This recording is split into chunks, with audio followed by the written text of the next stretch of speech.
இது உண்மையிலேயே அதுக்கான நடவடிக்கை தானா, பொறுமையில் பேசுறதுக்கு தானா, இழிவாக பேசுறதுக்கு தானா அப்படின்னு பார்த்தா நமக்கு சந்தேகம் வருது. காரணம் என்னென்னா, இடைத்தேர்தலில் வந்து தென் மாவட்டத்தில் இருக்கக்கூடிய தலைவர்களை, திமுக சார்ந்த தலைவர்களை பலவீனப்படுத்தலாம். ரெண்டாவது, இவர் வந்து தாய்மாமன் சீரை கொண்டு போய் சீமான் கொடுத்துட்டு சீமான் நாம் தமிழர் கட்சியையும் திமுகவும் இணைக்கிற அந்த வேலையை வந்து இவர் பார்க்குறாரு, செய்கிறாரு. ஏன் திடீர்னு தாய்மாமன் சீர் கொண்டு போனோம், இதுக்கு பின்னாடி ஒரு அரசியல் இருக்குதுன்னு சொல்லி எல்லாருமே ஒரு சந்தேகப்படக்கூடிய ஒரு சூழல் இருக்குது. அதுவும் குறிப்பாக தாவேகாவுக்கு ரொம்ப நெருடலாக இருக்குது. ஒருவேளை திமுகவும் நாம் தமிழ் கட்சியை சேர்ந்துருமோன்ற அந்த அச்சம் வருது, அவங்களுக்கு பயம் வருது. இன்னும் வந்து யாரும் இதை அறிவிக்கவே இல்லை. பர்டிகுலராக வந்து அனிதா ராதாகிருஷ்ணன் மட்டுமே கார்னர் பண்ண வேண்டிய அவசியம் இருக்குன்னா, தென் மாவட்டங்களில் வலிமையானவர், அதுதான் காரணம். ஏன்னா வரக்கூடிய இடைத்தேர்தலில் தென் மாவட்டங்கள்லையும் ஒருவேளை வந்து நாம் தமிழோட வந்து மீடியேஷன் பண்ணுறாரு. பொது வேட்பாளராக வந்து நிறுத்தது வந்து பார்த்தீங்கன்னா யாருமே வந்து இன்னும் டிக்ளேர் பண்ணவே இல்லை. அந்த பொது வேட்பாளர் சொல்லக்கூடியது கூட பார்த்தீங்கன்னா இவங்க தரப்புல தான் சொல்கிறாங்க. எடுத்து விட்டது சீமான் அவர்களை பொது வேட்பாளர் நிறுத்துறாங்க, இவங்க எல்லாரும் ஒரு அணியில் இருக்கிறாங்க, இவர் ஒருத்தரை எதிர்த்து வந்து பார்த்தீங்கன்னா எப்படி பெரிய டான்கள்லாம் அப்படி கால் மேலே கால் போட்டு உட்காந்தாங்கன்னா அப்படியே AK-47 ஃபுல்லாக வந்து ஒரு 100 AK-47 சுற்றி அப்படி துப்பாக்கி வச்சுருக்க மாதிரி இவர் நடுவில் ஒரு டான் உட்காந்துருப்பாங்க. அந்த மாதிரி ஒரு கற்பனையில் என்னென்னா, இங்கே ஆதவர்ஜனா வந்து தனிப்பட்ட முறையில் வந்து பகைமை பாராட்டுறதுக்காக திமுக மீதும் சரி மற்றவர்கள் மீதும் சரி அது இது வரைக்கும் வந்து பார்த்தீங்கன்னா வந்து சீமான் குறித்து ஒரு வார்த்தை கூட இது வரைக்கும் ஆதவர்ஜனா பேசியிருக்க மாட்டார். நீங்கள் பாருங்கள், பாருங்க, நல்ல விதமாகவோ அல்லது வந்து நெகட்டிவாவோ பாசிட்டிவாவோ எதுவுமே பேசியிருக்க மாட்டார். காரணம் பயம். நீங்கள் கேட்ட பட்டு நான் தான் சொல்லுவேன். ஏன் எதனால் இருக்கலாம், ஏதாவது காரணம் என்னென்னு கேட்டிங்கன்னா, ஆதவர்ஜனாவுடைய பருப்புலாம் வந்து சீமானுக்கிட்ட வேகாது. ஏன்னா இவங்க சாம்பார் வச்சு வேக வச்சு சாம்பார் வச்சுருவாங்கன்னு தெரியும். யாரு? நாம் தமிழ் கட்சி. ஆமாம், நீங்கள் அதிகாரத்தில் இருக்கிறத வச்சு நீங்கள் எல்லாரையும் நோண்டிட்டு வர முடியாது. இப்போ திமுகவில் வந்து பார்த்தீங்கன்னா ஒரு மனமாற்றம் இருக்குது, உள்ளபடியே மனமாற்றம் இருக்குது. என்னென்னா, இந்த வைகோ, இந்த மிச்சம் இருக்கிற அந்த உதிரிகள் இருக்குல்ல, விசிகா, கம்யூனிஸ்டுகள், இவங்கெல்லாம் முதுகில் குத்திட்டாங்க. இனிமேல் எதிர்காலத்தில் இவங்களோட கூட்டணியே வேணாம், காங்கிரஸும் கழட்டி வரணும். அப்போது காங்கிரஸ், விசிகா, கம்யூனிஸ்ட், மதிமுக, முஸ்லீம் லீக் இவங்களெல்லாம் வந்து நம்ம சேர்க்காம சிங்கிளாக ஒரே ஒரு நபர் இருந்தால் போதும், சீமான் நாம் தமிழர் இருந்தால் போதும், அவங்களோட நம்ம கூட்டணிக்கு போயிடுவோம். அதாவது நான் சொன்ன ஒரு வார்த்தை தான் இன்றைக்கி எல்லாருமே சொல்கிறாங்க. அது எதுவும் நான் திட்டமிட்டு சொல்கிறதெல்லாம் கிடையாது. துரோகிகளை காட்டிலும் எதிரியோ கை கொடுக்கறதே பெட்டர் அப்படின்ற அந்த முடிவு வந்துட்டாங்க திமுக. ஆமாம், ஏன்னா துரோகிகளோட வந்து நம்ம இவ்வளோ நாள் வந்து நம்ம ஏமாந்துட்டோம், அதோட எதிரியே பரவாயில்லன்ற முடிவுக்கு வந்து திமுகவில் வந்துட்டாங்கன்றது தான் தகவல். ஆனாலும்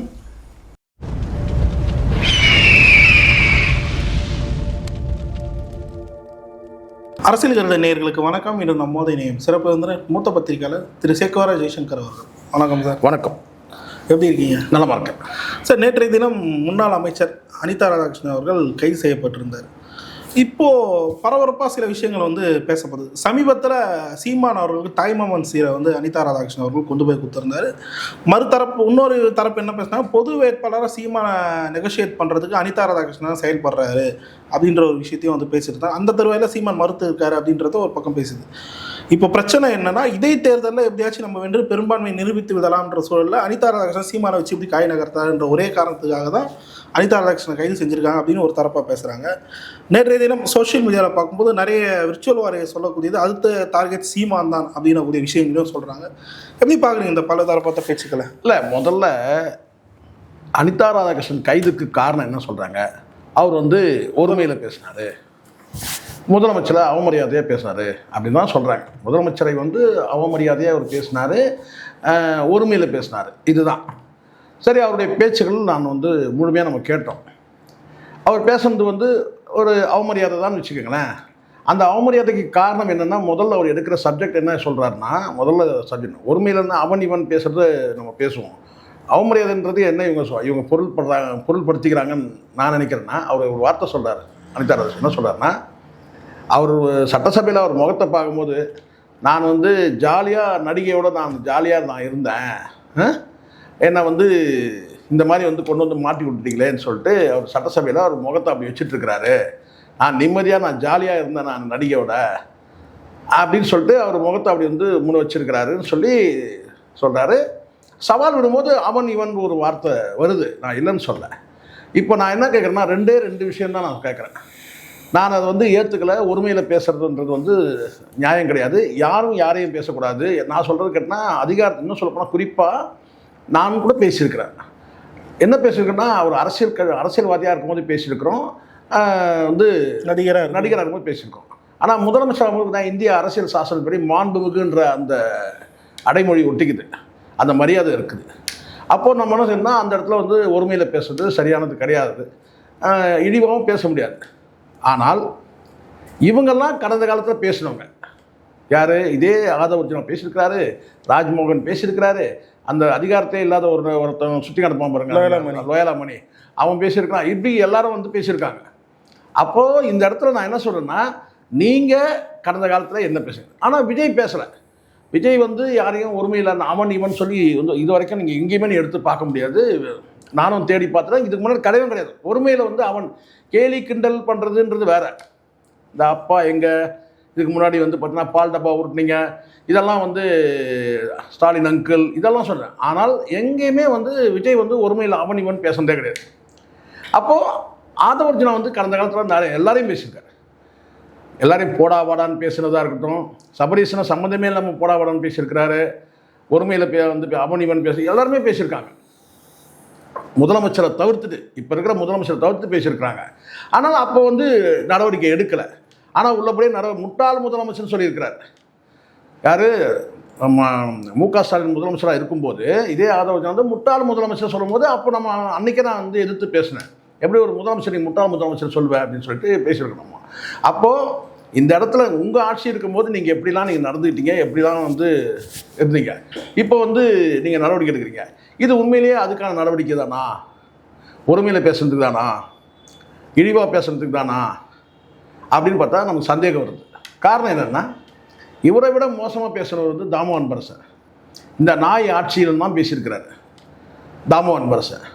கடுமையான வார்த்தைகள், அதுவும் தனித்தனியாக ஒரு அமைச்சராக சொல்லி அவன் இவன் அப்படி தான் எல்லாமே பேசியிருக்காரு. அவன் இவன் உண்மையில் இந்த நாய் ஆட்சியில் அப்படின்னா ரொம்ப சகட்டு மணிக்கு பேசியிருக்காரு. ஏன் வந்து தாமு அன்பரசன் மீது நடவடிக்கை எடுக்கல? அதை நீங்கள் அனிதா ராதாகிருஷ்ணனை கம்பேர் பண்ணால் தாமு அன்பரசன் எவ்வளோ பேசுகிறாரு, எக்கச்சக்கமாக பேசுகிறாரு. ஆனால் நடவடிக்கை எடுக்கலை. அப்போது வந்து அனிதா ராதாகிருஷ்ணன் நடவடிக்கை எடுத்தது இதுக்கு தானா ஒரு கேள்வி வருது.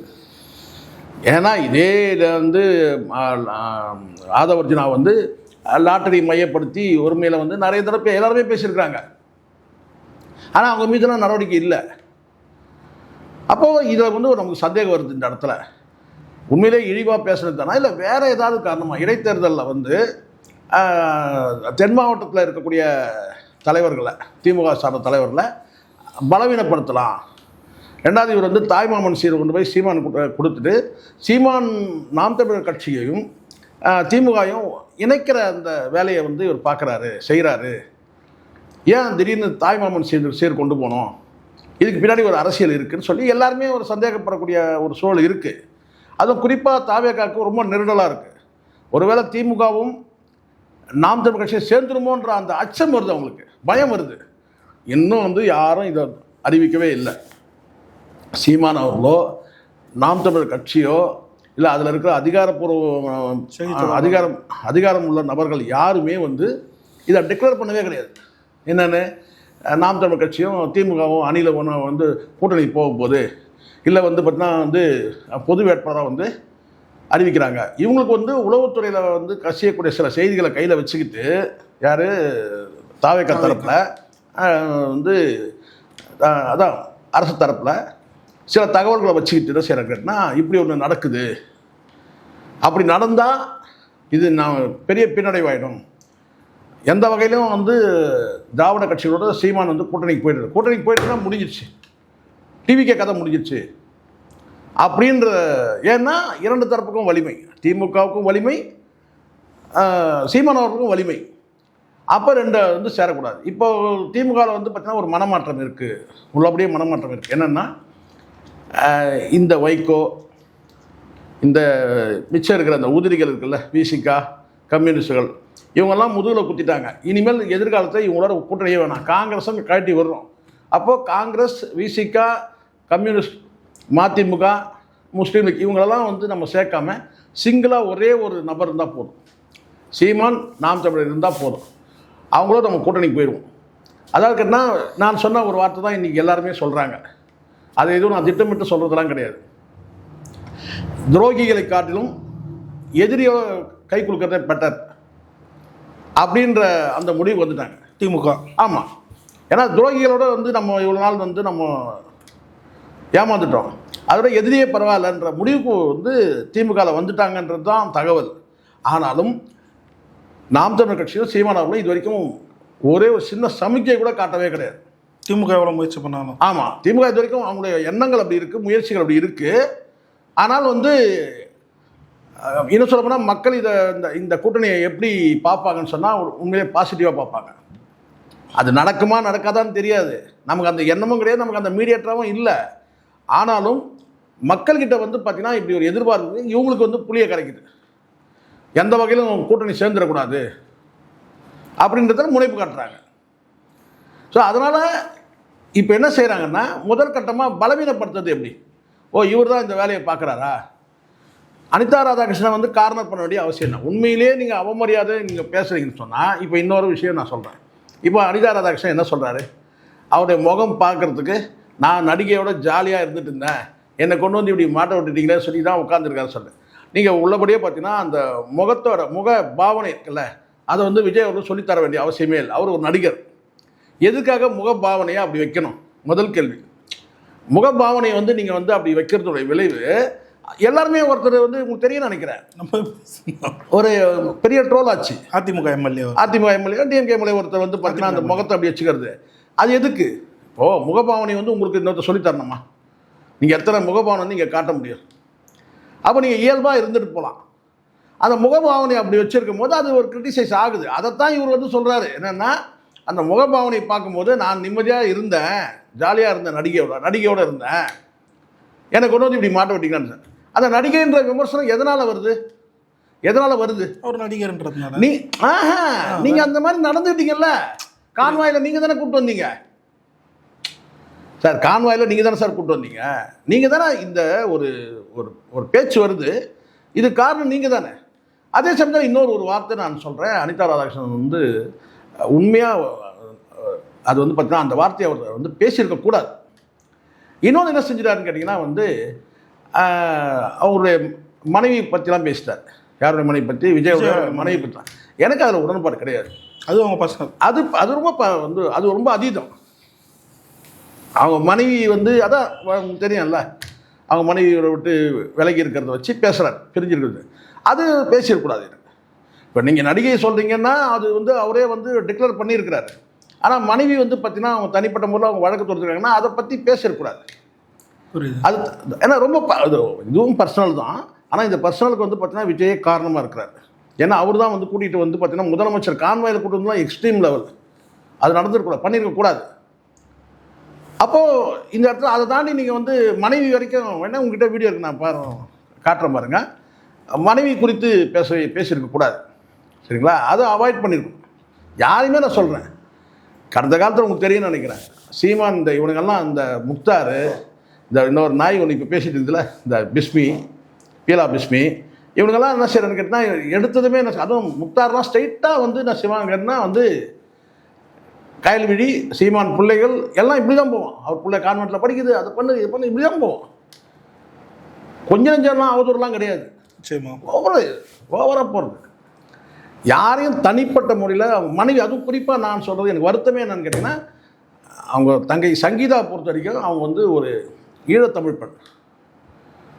இங்கே வந்து அவங்க வந்து ஏமாற்றப்பட்டிருக்கிறாங்க, வஞ்சிக்கப்பட்டிருக்கிறாங்க, அவங்க நீதிமன்றத்தில் அவங்க ஸ்ட்ரகிள் பண்ணுறாங்க, போராட்டம். அதை நம்ம வந்து எடுத்து பேசிடக்கூடாதுன்றது என்னுடைய எண்ணம். என்னால் அதை ஏற்றுக்க முடியாது. நீங்கள் வேறு எதாவது நீங்கள் சொல்லுங்கள், ஆனால் கைது நடவடிக்கை இதுதான் காரணமா?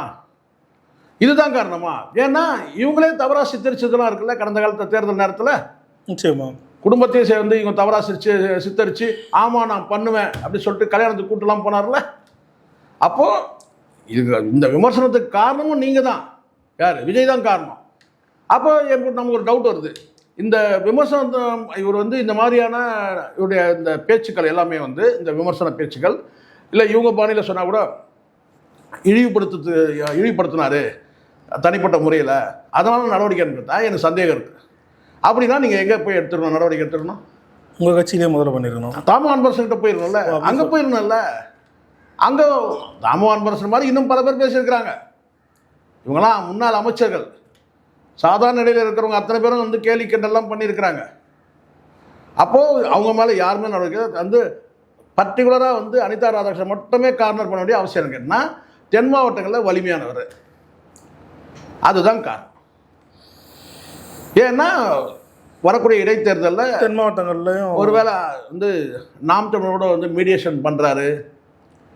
பொது வேட்பாளராக வந்து நிறுத்தது வந்து பார்த்தீங்கன்னா யாருமே வந்து இன்னும் டிக்ளேர் பண்ணவே இல்லை. அந்த பொது வேட்பாளராக சொல்லக்கூடியது கூட பார்த்தீங்கன்னா இவங்க தரப்புல தான் சொல்கிறாங்க, எடுத்து விட்டது. சீமான் அவர்களை பொது வேட்பாளர் நிறுத்துறாங்க, இவங்க எல்லாரும் ஒரு அணியில் இருக்கிறாங்க, இவர் ஒருத்தரை எதிர்த்து வந்து பார்த்தீங்கன்னா எப்படி பெரிய டான்கள்லாம் அப்படி கால் மேலே கால் போட்டு உட்காந்தாங்கன்னா அப்படியே AK-47 ஃபுல்லாக வந்து ஒரு 100 AK-47 சுற்றி அப்படி துப்பாக்கி வச்சிருக்க மாதிரி இவர் நடுவில் ஒரு டான் உட்காந்து அந்த மாதிரி ஒரு கற்பனையில் என்னன்னா அப்படியே ப்ரொமோஷன் பண்ணுறீங்க. நான் தொடர்ந்து புரியுதுங்களா? அந்த மாதிரி ஏதோ ஏன் ஒருத்தரை பார்த்தீங்களா எதிர்க்கிறதுக்கு எத்தனை பேர் பாருங்க. என்ன கேட்டால் யாரும் எதிர்க்கிற மாதிரி தெரில. அதை ஒருத்தர் போதும், ஒரே ஒரு ஆள் போதும் மொத்த உலகத்தையும் பகைச்சிக்கிறதுக்கு. கடுப்பா இல்லை, ஒரு ஒரு நியாயமாக பேசணுங்க. கரெக்ட். மனசாட்சி ஏன்னா ரொம்ப நாள் ஆனால் பரவாயில்ல சார், 2 மாதம் தான் சார் ஆகுது. 2 மாதத்துக்கு முன்னாடி நீங்கள் என்னெல்லாம் பேசுனீங்க அந்த முன்னாள் முதலமைச்சர், அவங்க நடவடிக்கை எடுக்குன்னா அன்றைக்கி ஓவர் நைட் அதுதான் அவங்க பண்ண தப்பே. உன்னோட பெரிய அதை தான் சொல்கிறாரு இவர். இது எங்கள் தலைவர் அன்றைக்கி உங்களை விட்டுட்டாரு, அன்றைக்கே தூக்கி உள்ளே வச்சுருக்கணும் உங்களை அப்படிலாம் பேசுகிறாங்க. ஏன் அந்த பேச்சு மறுபடியும் வருது? கரூர் சம்பவம் நீங்கள் நல்லா எடுத்துங்க சார். கரூர் சம்பவம் முடிஞ்சிச்சுன்னா முடிஞ்சிச்சு, விசாரணையில் இருக்குது. விசாரணையில் சிபிஐ விசாரணையில் இருக்குது. நீங்கள் 2 தடவை நீங்கள் போய் அப்பீல் ஆகிட்டு வந்தீங்க. செந்தில் பாலாஜி போயிட்டு வந்தார், புஷியானந்த் போயிட்டு வந்தார், ஆதவ் நீயே போயிட்டு வந்திருக்க விசாரணைக்கு. இப்போ எவ்வளோ பெரிய சிக்கலாகும் தெரியுங்களா? அது நீங்கள் இப்போ அதிகாரத்தில் இருக்கிறீங்க, இப்போ கோர்ட்டுக்கு போகிறாங்க, பெரிய சிக்கலாகும் சரணது. ஏன்னா நீங்கள் அதில் ஒரு சாட்சி, விசாரணைக்கு அழைக்கப்பட்டிருக்கீங்க. அது குற்றவாளியாக இருக்கிறீங்களா இல்லையானது வேறு. ஆனால் நீங்கள் வந்து விசாரணைக்கு போயிட்டு வந்திருக்கீங்க. விசாரணைக்கு போயிட்டு வந்த ஒரு அமைச்சர் பதவியில் இருக்கிற நீங்கள் அந்த இடத்துல வந்து பார்த்தீங்கன்னா நின்று என்ன சொல்கிறீங்கன்னு கேட்டால் வந்து சவால் விடுறீங்க, குற்றம் சாட்டுறீங்க. இதை நீதிமன்றத்துக்கு கொண்டு போனான்னு வச்சுங்க. நீங்கள் அதிகாரத்தில் இருக்கிற ஒரு மாநிலத்தில் இருக்கிற ஒரு அதிகாரத்தில் இருக்கிற ஒரு அமைச்சர் அங்கே விசாரணையில் நிலுவையில் இருக்கும்போது நீங்கள் இப்படி பேசுறது வந்து பார்த்தீங்கன்னா கண்டிப்பாக பதவிக்கே சிக்கல் வரும். நிச்சயமாக ஆதோஜன பதவிக்கே சிக்கல் வரும். எதுக்கு இப்படி கொந்தளிக்கிறது, எதுக்கு இவ்வளோ வன்மத்தோடு பேசுறது நான் கேட்குறேன். ஏதாவது ஒரு அர்த்தம் இருக்குதா கோவப்படுறது கூட? இன்னும் அந்த ஜனங்களை போய் பார்க்கலாம், அந்த ஜனங்களுக்கு என்ன வேணும் இப்போ தான் பேசிட்டு இருக்கீங்க. அரசு வேலை கொடுக்கலாம், அது கொடுக்கலாம், அது கொடுக்கலாம். அதில் எவ்வளோ சிக்கல் வரப்போது பாருங்க. அது இல்லாமல் அங்கே ஏதோ ஒரு நிறுவனத்தை திறக்க போகிறாராம். அது என்ன மெயின் ரீசன்? அதுதான் நான் என்ன சொன்னேன், என்னவோ பண்ணுறீங்க. எதுக்கு மேடையில் வந்து பார்த்தீங்கன்னா நீ அவ்வளோ ஆவேசம்? நீங்களே மைனாரிட்டி கவர்மெண்ட் வச்சுருக்கீங்க, அங்கங்கே வந்து குதிரை பேரம், அந்த பேரம், இந்த பேரம், பொழுது ஒழிஞ்சா அவங்க ராமாயணமே பெருசாக இருக்குது. ஒரு அமைச்சர் ஒரு தடவை ஸ்டாலின் சொன்னார் பாருங்க, பொழுது ஒழிஞ்சா எந்த அமைச்சர் என்ன பிரச்சனை கொடுங்க, அப்படி தான் இருக்குது. இப்போ இது நாட்டில் என்ன நடக்குது பிரச்சனை இல்லை. இந்த டிவிக்கில் இருக்கிற அமைச்சர்கள் என்ன வம்பு வளர்த்து வருவாங்க, என்ன பிரச்சனை ஆகும், அப்படி தான் நம்ம பார்க்க வேண்டியதாக இருக்குது. தினம் ஒரு பிரச்சனை, ஏதாவது ஒரு பிரச்சனை. இங்கே எல்லா குற்றங்களையும் இவங்களே பண்ணிக்கிற மாதிரி இருக்குது. அடுத்தவங்களுக்கு வாய்ப்பு கிடையாது, எல்லாம் நாங்களே பண்ணுறோம். திமுக என்ன செய்வான்னு கேட்டினா எல்லா தொழிலும் நாங்களே பண்ணுறோம். சினிமாவா, வளையல் விற்கணுமா, பண்ணு வைக்கணுமா, பேக்கரி வைக்கணும், எல்லா தொழிலும் நாங்களே பண்ணிக்கிறோம். அது திமுக ஆட்சி. எல்லா தொழிலும் நாங்கள் பண்ணுறோம். இங்கே எல்லா கிரைமும் நாங்களே பார்த்துக்கிறோம். மற்றவங்க யாரும் எதுவும் பண்ணாதீங்க, உங்களுக்கு எதுவும் வேலை, எல்லா கிரைமும் நாங்களே பார்த்துக்கிறோம். அப்படி தான் இருக்குது. யாரையும் நம்ம இங்கே வந்து பார்த்தீங்கன்னா வந்து தூக்கி பிடிச்சி பேசணும் அவசியம் கிடையாது. யாரும் ஏழைக்கு பழங்க எல்லா ஊசிக்கு வந்து இந்த ஊசி மணி பாசி மணி விற்கிறதா கூட நாங்களே பார்த்துக்கிறோம். திமுக ஆட்சியில் எந்த தொழிலும் நீங்கள் பண்ணாதீங்க. இவங்க ஆட்சியில் கேட்டால் எல்லா கிரைமும் நாங்களே பார்த்துக்கிறோம். இந்த பாருங்கள், இப்போ கூட வந்து ஒரு விஷயம் வந்து பார்த்தீங்கன்னா ஊழலே இல்லைன்னு சொன்னாங்க. இப்போ வழக்கறிஞர் நியமனத்தில் முறைகேடுன்னு சொல்லிட்டு இப்போ ஒரு ஆடியோ ஓடிடுது. இதெல்லாம் யார் விசாரிக்கிறது, என்ன நடக்கிறது, எப்போ இதெல்லாம் முடியுது? ஸோ ஆட்சியில் வந்து நிறைய குறைகள் இங்கே உங்ககிட்ட நிறைய, இப்போ கரெக்டாக 60 நாள் கூட ஆகலை சார். இதுக்குள்ளே இவ்வளோ பிரச்சனைகள் இருக்குது, நீங்களே இன்னும் ஸ்டெபிள் ஆகலை. அப்புறம் எதுக்கு நோண்டுறீங்க மற்றவங்கள? நான் தெரியாமல் தான் கேட்குறேன். புரியுது. ஊரில் இருக்கிற அத்தனை பேர் நோண்டிட்டு வரீங்க. எனக்கு சந்தேகம் இருக்கு என்னன்னு கேட்டிங்கன்னா, நான் சொல்கிறேன், ஒருமையில் யாரையும் வந்து பார்த்தோன்னா வந்து அதாவது அமைச்சர் பதவி இந்திய அரசியல் சாசனத்துப்படி ஒரு முதலமைச்சரானவோ அமைச்சரானவோ யாரையும் வந்து ஒருமையில் பேசக்கூடாது. ஆனால் இந்த கைது நடவடிக்கை அதுக்கு தானான்ற சந்தேகம் வருது. அப்போ அதுக்கு தானா இன்னும் பல பேர் பேசியிருக்காங்க, அவங்களெல்லாம் கைது பண்ணலையே. அனிதா ராதாகிருஷ்ணன் மட்டும் காரணம் பண்ண வேண்டிய கட்டாயம் என்ன, அவசியம் என்ன? அப்போ அதுக்கு பின்னாடி வந்து தாய்மாமன் சீர் கொண்டு போனார்ல, அது காரணமாக ஒரு வேலை இல்லை நாம் தமிழரும் திமுகவும் வந்து பார்த்தீங்கன்னா சேர்றதுக்கு ஒரு பாலமாக இருக்கிறாரு அப்படின்ற ஒரு காரணமா, இப்படி ஒரு கேள்வி இருக்குல்ல நமக்கு. நிச்சயமா சார். இப்போது நான் முன்னாடியே கேட்ட மாதிரி பல பேர் இப்போ டிவிக்கு விர்ச்சுவல் வாரிஸ் போடக்கூடிய அந்த கருத்துக்கள் அனிதா ராதாகிருஷ்ணனை தொடர்ந்து அடுத்த டார்கெட் சீமான் தான் அப்படின்ற ஒரு விஷயத்தை வந்து சொல்கிறாங்க. அதை எப்படி பார்க்குறேன்? எனக்கு வந்து இதெல்லாம் வந்து ஒரு சிரிப்பு, அதாவது ஒரு நகைப்புக்கரமான கேள்வியாக தான் தோணுது எனக்கு. சீமான்லாம் தொட முடியாது சொல்கிறேன் நான். இவங்க என்ன செய்கிறாங்கன்னா, அதிகாரம் இருக்குன்றதுனால இதிலேயே எனக்கு ஒரு விஷயம் நான் சொல்கிறேன், எனக்கு சில தகவல் வந்து நான் சொல்கிறேன். விஜய் அவர்களுக்கு இந்த மாதிரி ஒரு வெறுப்பு அரசியல் வந்து அவர் விரும்பலை அப்படின்னு தான் சொல்கிறாங்க. ஏன்னா இதை வந்து முழுக்க இப்போ நிர்வாகம் தெரியும்னு நினைக்கிறேன். பாதி நிர்வாகம் கூட அவர் கையில் இருக்கிறதா தெரியல, மீதி நிர்வாகம் இவங்ககிட்ட தான் இருக்குது. நான் சொல்லக்கூடிய மற்ற நபர்கள், இந்த வியூக அமைப்பாளர் உட்பட மற்ற நபர் இதில் நம்பர் இப்போ தான் வெளிச்சத்தை வந்திருக்கிறாரு ஜான் ஆரோக்கியசாமி. நிர்வாகம் வந்து கிட்டத்தட்ட இவங்க தான் வந்து மானிட்டர் பண்ணுறாங்க. அதில் சில நேரங்களில் ஜானுக்கும் சீமானவருக்கும் நல்ல நட்பு இருக்குது, எனக்கு தெரியும். அது ஒரு இணக்கமான உறவு இருக்குது. 21 ஒர்க் பண்ணியிருக்காரு இருக்குது. அதனால் வந்து அங்கே அது அவர் பிரச்சனை கிடையாது.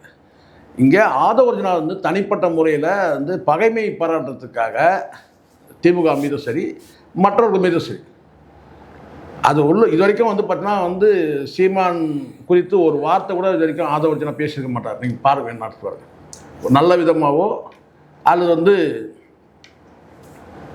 நெகட்டிவாவோ பாசிட்டிவாக எதுவுமே பேசியிருக்க மாட்டார். காரணம் பயம். நீங்கள் கேட்ட பட்டு நான் தான் சொல்லுவேன். ஏன் எதனால் இருக்கலாம், ஏதாவது இருக்கு. காரணம் என்னென்னு கேட்டிங்கன்னா, அதுக்கு அடிப்படை காரணம் பயம் சொல்கிறது. ஜான் ஆரோக்கியசாமிக்கும் சீமானுக்கும் ஒரு நல்ல ஒரு புரிதல் இருக்குது, ஒரு அண்டர்ஸ்டாண்டிங் இருக்குது. ஏற்கனவே அவருக்கு வேலை செஞ்சுருக்கிறாரு. அதனால் வந்து அவரை மீறிலாம் வந்து ஆதவர்ஜுனா வந்து அவர் கற்பனை கூட பண்ணி பார்க்க முடியாது. ஜான் ஆரோக்கியசாமியை தாண்டி ஆதவர்ஜுனாலாம் ஒன்றும் செய்ய முடியாது. நாளைக்கே வந்து ஜான் ஆரோக்கியசாமி நினச்சாருன்னா வந்து பார்த்திங்கன்னா ஆதவர்ஜுனா ஒன்றும் இல்லாமல் போயிடலாம். அப்படிப்பட்ட ஒரு பவர் சென்டர். புரியுது. சில பேர் சொல்கிறாங்க வந்து இவர் ஒரு பவர் சென்டர், அவர் ஒரு பவர் சென்டர் சொல்கிறாங்கல்ல, ட்ரை பண்ணுறாங்க 2வது இடத்துக்கு வந்துடலாம் அப்படின்னு. அவ்வளோ எளிதாலாம் வர முடியாது. ஜான் ஆரோக்கியசாமியோட நாலேஜுக்கெலாம் ஆதவர்ஜுனா ஒன்றுமே கிடையாது. புரியுது. ஒன்றுமே கிடையாது. அதெல்லாம் வந்து சும்மா. அதே சமயத்தில் வந்து ஆதவர்ஜுனாவுடைய பருப்புலாம் வந்து சீமானுக்கிட்ட வேகாது. ஏன்னா இவங்க வேக வச்சு சாம்பார் வச்சுருவாங்கன்னு தெரியும். யார்? நாம் தமிழ் கட்சி. ஆமாம், நீங்கள் அதிகாரத்தில் இருக்கிறத வச்சு நீங்கள் எல்லாரையும் நோண்டிட்டு வர முடியாது. அதனால் நல்லா தெரியும்.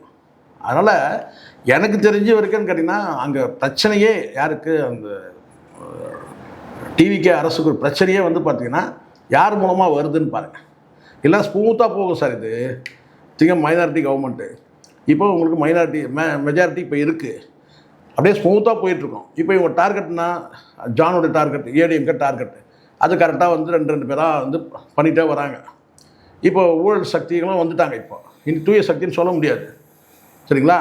ஏன் வந்து விஜய் வந்து அங்கே அந்த நிகழ்ச்சிக்கு வரலன்னு சொன்னால், அது வந்து இது வந்திருக்கிற அமைச்சர்கள்லாம் சுத்தமானவர் கிடையாது, அதனால் தெரியும்.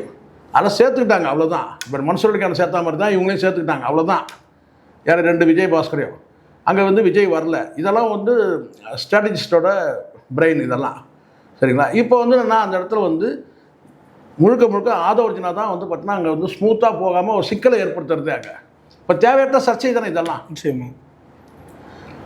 ஒரு பக்கம் வந்து திமுக வந்து செந்தில் பாலாஜி இன்னும் சில பேர் வந்து சேர்ந்து இந்த குதிரை பேரம் பண்ணாங்க, இவங்களுடைய எம்எல்ஏக்களை இழுக்கிறாங்கன்னும் போது பார்த்தீங்கன்னா அது பரபரப்பாயிடுச்சு. இப்போ இவங்க வந்து விஜயபாஸ்கர் 2 விஜயபாஸ்கர் சேர்க்குறாங்க, அதிமுக வந்து பல எம்எல்ஏக்களை வந்து ராஜினாமா பண்ண சொல்லி சேர்க்குறாங்க போது நாங்கள் மட்டும் பண்ணல அவங்களும் பண்ணுறாங்க, திமுக தரப்புலேயே இப்படி பண்ணுறாங்கன்னு காட்டுறதுக்கு தான் இந்த திருநாவுக்கரசு வந்து அரெஸ்ட் பண்ணதுலாம். அது அடிப்படையில் உண்மையும் இருக்குது. ஐபிடிஎஸ் ஆமாம் உண்மையில் வந்து டிவிகேலேருந்து சில பேரை இழுக்கிற அந்த வேலைகள் திமுக தரப்பில் நடந்தது, உண்மை. ஒரு அதிர்ச்சி வைத்தியம் கொடுக்கணும்னு சொல்லி பண்ணாங்க. முன்கூட்டியே நம்மளால ஏதோ ஒரு காலையில் நானும் கேள்விப்பட்டேன் அந்த மாதிரி விஷயம் போயிட்டு. ஆமாம், இல்லை அது பண்ணுறாங்க. இப்போவும் கூட அதிருப்தியில் சில பேர் இருக்கிறாங்க.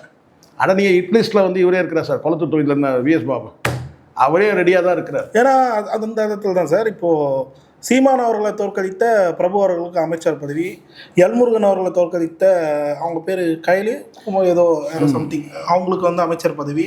ஆனால் முன்னாள் முதலமைச்சரை தோற்கடித்த அதுதான் இப்போ விஎஸ் பாபே அதிருப்தியில் இருக்கிறாரு.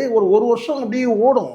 அதுக்கப்புறம் அமைச்சர் பதவி விரிவாக்கத்தில் வந்து இவங்க சாட்டிஸ்ஃபைடு இல்லைன்னா அது கண்டிப்பாக வந்து ஸ்பிளிட் ஆகிறதுக்கான வாய்ப்பு இருக்குது. தாய்க்கழகம் திரும்பிடுவாங்க. கண்டிப்பாக அது வாய்ப்பு இருக்குது. ஏன்னா ஒரு அதிருப்தி இவங்க எல்லாருக்கும் ஒரு அன்சாட்டிஸ்ஃபைடு இருக்குல்ல சில பேருக்கு.